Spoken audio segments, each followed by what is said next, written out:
With each of the 4 paths finished, it's time to tie them all together and see what they were culminating towards.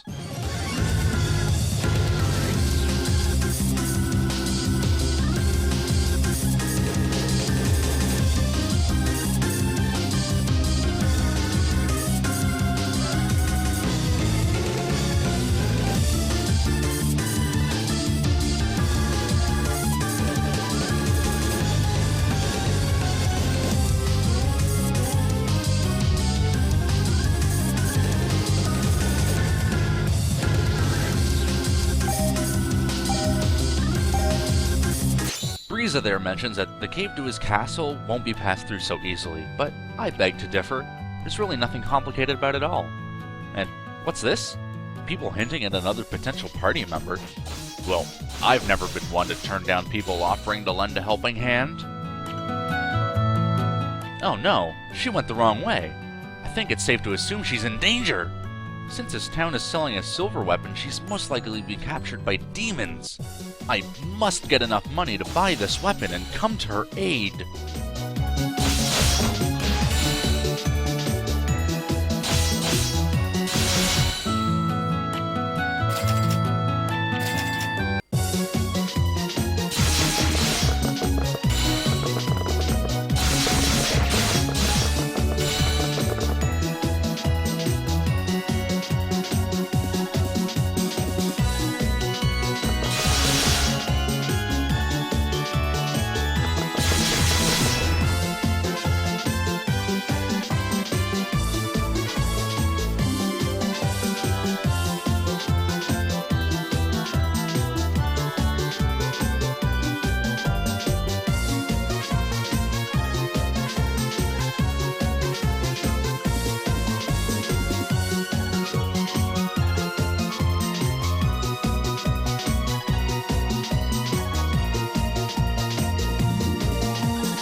Swordswoman, nice.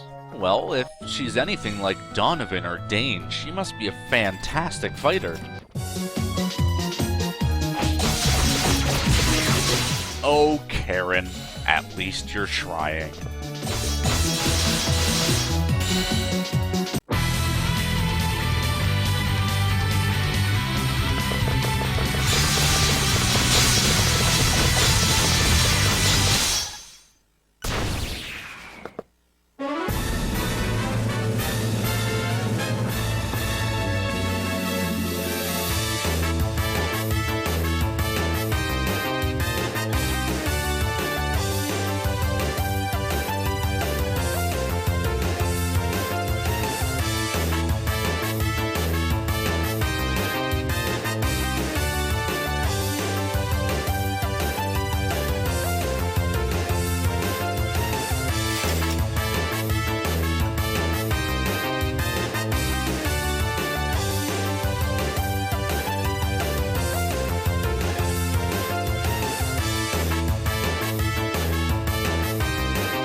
This stage actually has a fun secret to it, but first I need to show you the main hazard of the stage that's going to try to stop you. Time Goddess mentioned there was an avalanche.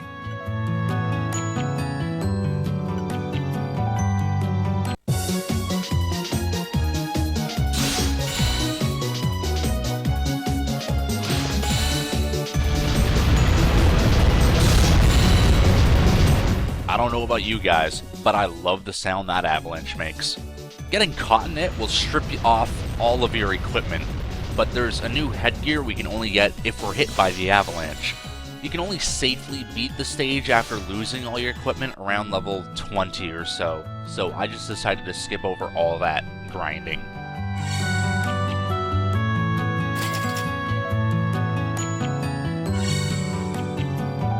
Well equipped with our hat and shoes, it's time to put an end to whatever it is that's causing these avalanches in the first place.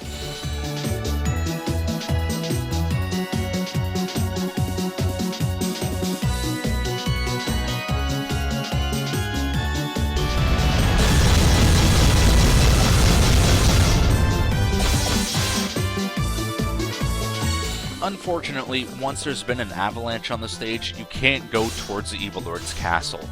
Kind of annoying because now I have to go all the way back to the first town just to rewind time, but I suppose it gives you a reason to fight Yetta and Yettas in the first place.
Here we've got kind of a mixed blessing.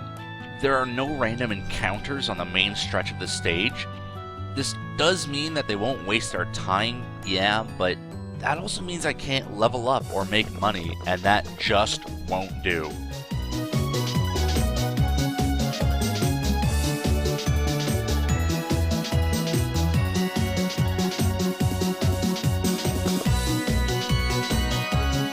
Thankfully, they don't expect you to beat this stage at level 1 without rewinding time at all. All the monsters have run off to their own part of the map, so I hereby declare hunting season to be open.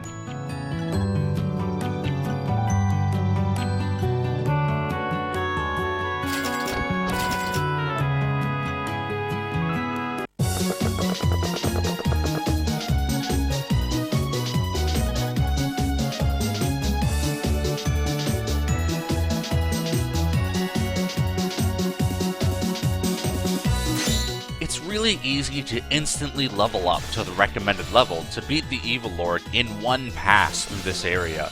But if you notice, the new equipment in this stage is really relatively expensive for how much money I can earn here. So 20 levels and a few return trips to the first town to rewind time later, I finally made enough money to buy the armor, and now I'm on my way to buy the sword and fight the Evil Lord and end this stage.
Finally, that concludes all 4 of the separate paths and the stages that tied them all together. Let's go find out what they were all leading towards.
The stakes are the highest they've ever been, and our friends we've made along the way are returning to lend a helping hand.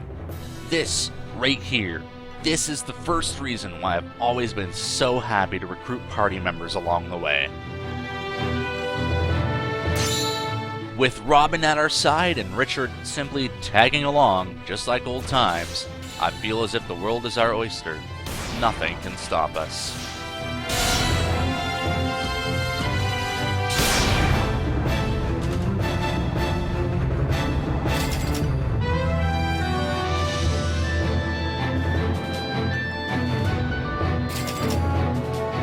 This stage is kinda big, and I'm wearing some equipment that's heavier than most, so it's pretty important I get a horse before moving on.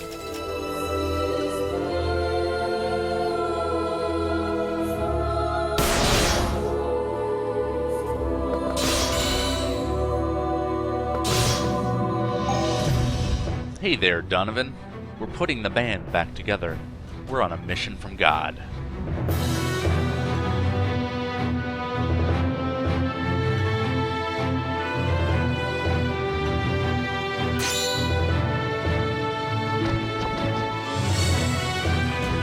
The cannons in this stage are going to be your primary source of experience and money. The landmines are just kinda there. Stepping on one does a whopping 30 damage. Those markings on the ground just indicate which parts of the land the cannons will blow up if they have time to fire.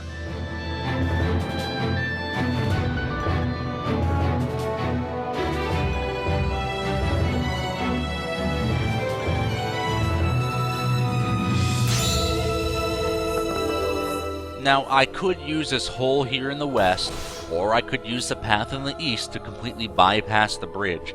But why would I skip the chance to pound Evilo into the ground again?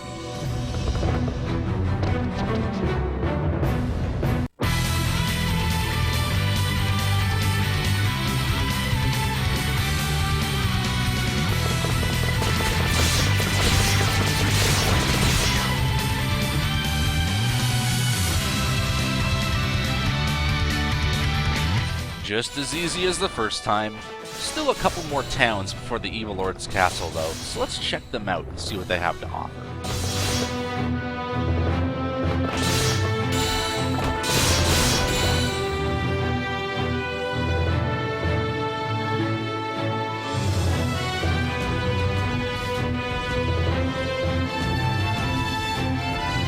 Man, I remember back when Cecilia joined us.